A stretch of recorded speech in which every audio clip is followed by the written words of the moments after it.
क्योंकि जयपुर की जनता इस बारिश के पानी के अंदर रेंगते हुए निकलती है। नगर निगम टेंडर निकाल करके खर्च करता है, लेकिन अधिकारियों की घूसखोरी और भ्रष्टाचार की वजह से ये नाले वैसे के वैसे रहते हैं और वो पैसा जो है भ्रष्टाचार की भेंट चढ़ जाता है। लीपापोती होती है, केवल कुछ नालों की सफाई कर दी जाती है, कुछ स्थानों से सफाई कर दी जाती है, बाकी नालों के हालात जो है जैसे के तैसे रहते हैं और भुगतना क्षेत्र की जयपुर की जनता को पड़ता है। मानसून की पहली बारिश ने जयपुर के ड्रेनेज व्यवस्था की पोल खोलकर रख दी है। जी हाँ, मैं करोड़ों रुपए नगर निगम की ओर से नालों की सफाई और ड्रेनेज को लेकर के हर वर्ष खर्च किए जाते हैं, लेकिन उसके बावजूद जो है व्यवस्था जो है नहीं बदलती है। जस की तस हालात है।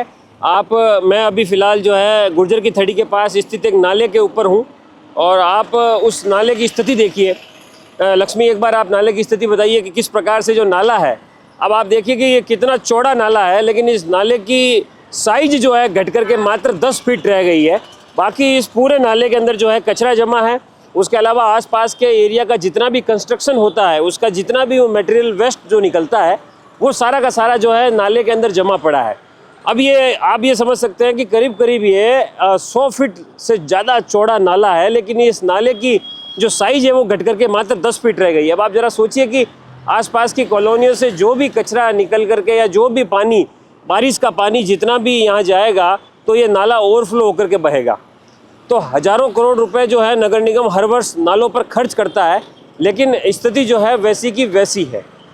अब आप अगर जब बारिश होगी, अभी तो पहली बारिश हुई उसमें ही इतना पानी यहाँ पर बहता हुआ आपको नज़र आ रहा है, लेकिन जब मानसून में जब अच्छी बारिश होगी उस समय आप समझ सकते हैं कि कितना पानी जो है इससे बाहर बहेगा, ओवरफ्लो होकर बहेगा। और इस वजह से जो है ये जो सड़क है, एक बार मैं लक्ष्मी से कहूँगा एक पीछे की जो सड़क दिखाएं, ये जो सड़क है, ये सड़क जो है पूरी की पूरी जो है बंद करनी पड़ती है। इसकी वजह यह है कि ये नाला जो है इस सड़क के ऊपर से होकर के बहने लगता है, तो हालात इस प्रकार के बन जाते हैं। लेकिन अब नगर निगम और जेडीए के पास तो विकास कार्यों का कार्य होता है, लेकिन नगर निगम जिसका मुख्य कार्य नालों और ड्रेनेज की सफाई व्यवस्था को ठीक करना होता है।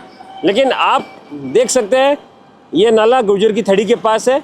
करोड़ों रुपया हर वर्ष नगर निगम टेंडर निकाल करके खर्च करता है, लेकिन अधिकारियों की घूसखोरी और भ्रष्टाचार की वजह से ये नाले वैसे के वैसे रहते हैं और वो पैसा जो है भ्रष्टाचार की भेंट चढ़ जाता है। लीपापोती होती है, केवल कुछ नालों की सफाई कर दी जाती है, कुछ स्थानों से सफाई कर दी जाती है, बाकी नालों के हालात जो है जैसे के तैसे रहते हैं और भुगतना क्षेत्र की जयपुर की जनता को पड़ता है, क्योंकि जयपुर की जनता इस बारिश के पानी के अंदर रेंगते हुए निकलती है।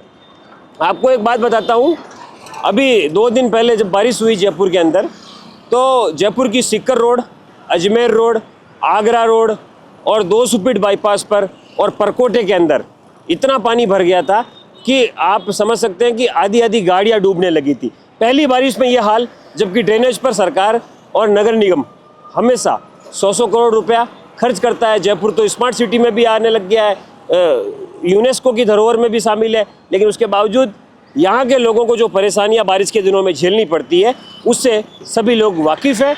लेकिन नगर निगम के अधिकारी या सरकार के जो नुमाइंदे हैं वो कहीं ना कहीं इस पर ध्यान देने का काम नहीं कर रहे। अब मैं फ़िलहाल जो है नाले के दूसरे छोर पर हूँ और आप लक्ष्मी बता रहे हैं किस प्रकार से नाले की स्थिति है। ये नाले का दूसरा छोर है। आप किनारे पे गंदगी देख सकते हैं, अब तक कभी सफाई नहीं हुई। और नाले के बीचों बीच देखिए आप फिर से वही 10 फीट का नाला और आसपास पूरी झाड़ियाँ उगी हुई है। कचरा लोगों के द्वारा डाला गया कचरा है। डंपिंग यार्ड एक प्रकार से इस नाले को बना दिया गया है और ये घास उगी हुई है, इसको ना कभी हटाया गया ना कभी साफ़ किया गया। इस नाले की स्थिति लगभग 10 किलोमीटर तक ऐसी ही है।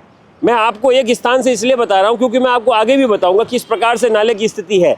ये मुख्य नाला है शहर का, जयपुर शहर का मुख्य नाला है और इसकी स्थिति आप देख सकते हैं।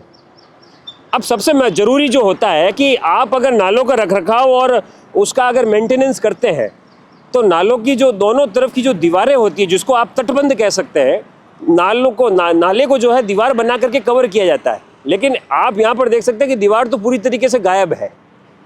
अब समझ से परे है कि निगम का करोड़ों रुपए का जो बजट है वो कहाँ जाता है। इस नाले के अंदर दोनों तरफ की दीवार नहीं है। आप ये सोचिए, अगर इस नाले में पानी ज़्यादा आता है तो ये आसपास की जो कॉलोनियाँ हैं, जो आसपास जो घर हैं, इनको कहीं ना कहीं क्षतिग्रस्त होने का डर रहता है।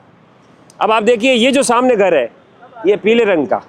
आप इस घर को देखिए, इस घर का जो पीछे का जो दीवार है वो इस नाले के अंदर खुला हुआ है, यानी नाले की कोई दीवार नहीं है। और मान लीजिए कि इस नाले में पानी ज़्यादा आता है तो वो सीधा उस घर के ऊपर, घर के पास जाएगा, यानी उसकी दीवार में जाएगा। इससे इस घर को ढहने का खतरा रहेगा। ऐसी स्थिति लगभग सभी जगह पर है। तो यहाँ पर निर्माण सामग्री पड़ी है, कचरा जमा है, न जाने कब से इसकी सफाई नहीं हुई है, ये समझ से परे है। और नालों की जो दीवार है वो भी गायब है। तो करोड़ों रुपए का बजट न जाने कहाँ नगर निगम खर्च करता है, यह भी हैरानी और समझ से परे है।